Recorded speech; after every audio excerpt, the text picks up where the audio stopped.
Beralai ke Tanduk Afrika, Menteri Luar Negeri Somalia bertemu dengan penasihat senior Presiden Trump untuk urusan Arab dan Afrika, Masad Bulus, di Kairo. Dengan Mogadishu menekankan hubungannya dengan Washington pada saat yang sangat sensitif bagi Tanduk Afrika. Israel telah mengakui Somaliland sebagai negara merdeka. Sementara sejauh ini, pemerintahan Trump terus mendukung integritas teritorial Somalia. Bagi Somaliland, pertanyaannya adalah apakah pertemuan ini hanya memperkuat posisi Amerika Serikat yang sudah ada atau menandakan upaya baru Amerika untuk menghentikan kampanyenya demi pengakuan yang lebih luas. Untuk membahas lebih lanjut, sekarang kita ditemani oleh Said Ibrahim, editor di Somaliland Chronicle. Said, senang sekali bisa berbincang dengan Anda di I24 News English hari ini. Bagaimana Somaliland menanggapi pertemuan antara Menteri Luar Negeri Somalia dan Masad Bulo ini? Wawasan apa yang bisa Anda bagikan? Jadi ada beberapa hal. Anda tahu dan Anda sebenarnya sudah memaparkan konteksnya dengan cukup baik. Sekarang, Somalia sebenarnya menghabiskan cukup banyak uang yang sebenarnya tidak mampu mereka keluarkan untuk upaya lobby. Dan sepenting apapun, Tuan Bulus, sayangnya dia bukan Marco Rubio. Dan itulah pejabat Washington tertinggi yang sebenarnya bisa, Anda tahu, hampir seperti menyergap oleh pemerintah Somalia di sela-sela suatu pertemuan. Jadi sejujurnya, itu lebih seperti ajang pencitraan daripada sesuatu yang substansial. Sekarang, untuk mencoba menilai di mana posisi Somalia sebenarnya di mata Amerika Serikat, khususnya Presiden Trump, dia sebenarnya pernah menggunakan, Anda tahu, kata-kata pedas yang sayangnya termasuk menyebut Somalia sebagai negara dunia keempat. Bahkan mengatakan itu bukan negara. Jadi, apa yang sedang terjadi sekarang adalah sumber pendanaan untuk Somalia, baik dalam bentuk bantuan maupun pendanaan penjaga perdamaian, di mana Amerika Serikat telah menjadi penyumbang terbesar, kini keduanya secara efektif telah dihentikan.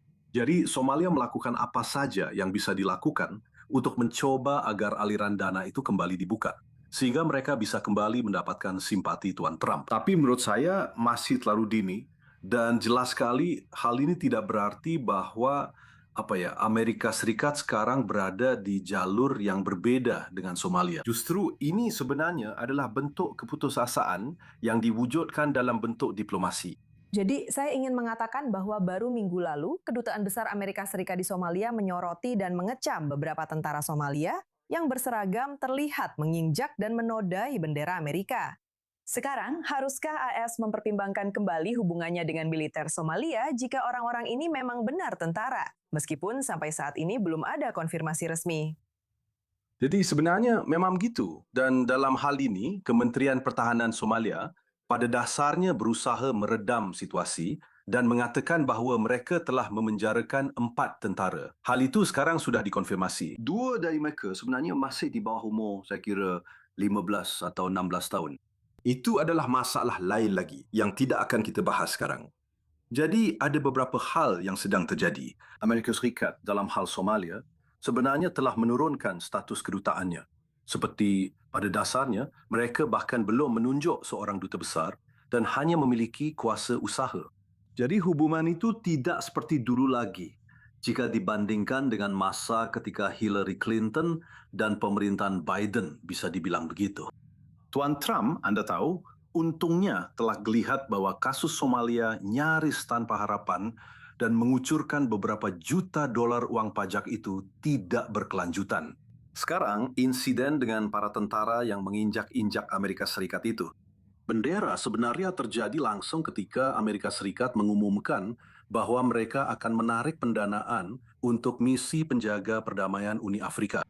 Sekitar 12,000 pasukan asing dari Ethiopia, Uganda, Burundi ditempatkan di Mogadishu dan berbagai bagian Somalia, kamu tahu, untuk mencoba mencegahnya dikuasai oleh Al-Shabaab. Dan begitu kamu tahu, berita itu diketahui publik, responsnya adalah tindakan seperti, kamu tahu, menginjak bendera Amerika Serikat.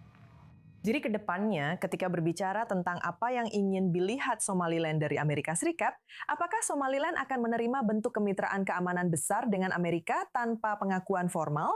Atau apakah pengakuan sekarang menjadi harga minimum untuk segala bentuk hubungan pertahanan ini?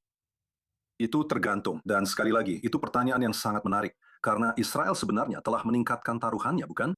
Sekarang Somaliland diakui sebagai negara oleh anggota Perserikatan Bangsa-Bangsa. Dan ini adalah pengakuan diplomatik penuh. Jelas ini mengubah perhitungannya. Sekarang, Amerika Serikat telah bekerja sama dengan Somaliland dalam beberapa hal. Mereka telah melakukan kunjungan tingkat tinggi, seperti Komandan AFRICOM, baik yang sebelumnya maupun yang baru saja menjabat, keduanya telah mengunjungi Somaliland. Dan salah satu hal yang sering diberitakan di media adalah pangkalan Berbera yang disewakan kepada pihak Emirat. Sekarang, pangkalan ini sedang mengalami transformasi besar-besaran dalam hal infrastruktur dan hal-hal lainnya. Jadi, Amerika Serikat bahkan telah mendaratkan pesawat militer besar di sana.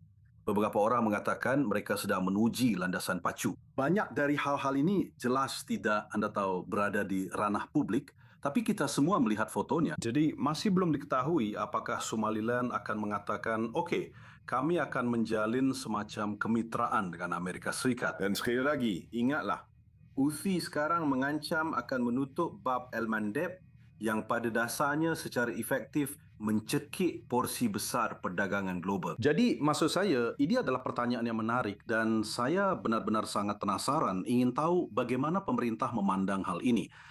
Kepada publik, saya rasa itu akan sedikit sulit untuk diterima.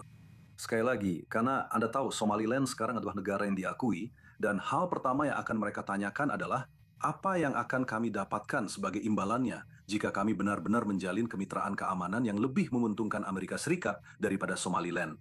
Jadi, kita akan lihat bagaimana kelanjutannya. Tentu saja. Said Ibrahim, editor Somaliland Chronicle. Terima kasih banyak telah bersama kami di I24 News English. Kami sangat menghargainya. Masih di Tanduk Afrika, pembajakan Somalia tampaknya mulai muncul kembali. 7 terduga perompak dilaporkan membajak kapal tanker berbendera Tanzania, Asana, setelah kapal itu berangkat dari pelabuhan Mukalla di Yaman, lalu diarahkan melintasi Teluk Aden menuju Portland. Kapal tersebut kini diyakini ditahan di lepas pantai Kalula di wilayah Bari, timur laut Somalia. Masih belum jelas berapa jumlah awak kapal yang berada di dalamnya, apa saja kewarganegaraan mereka, atau apakah ada yang terluka.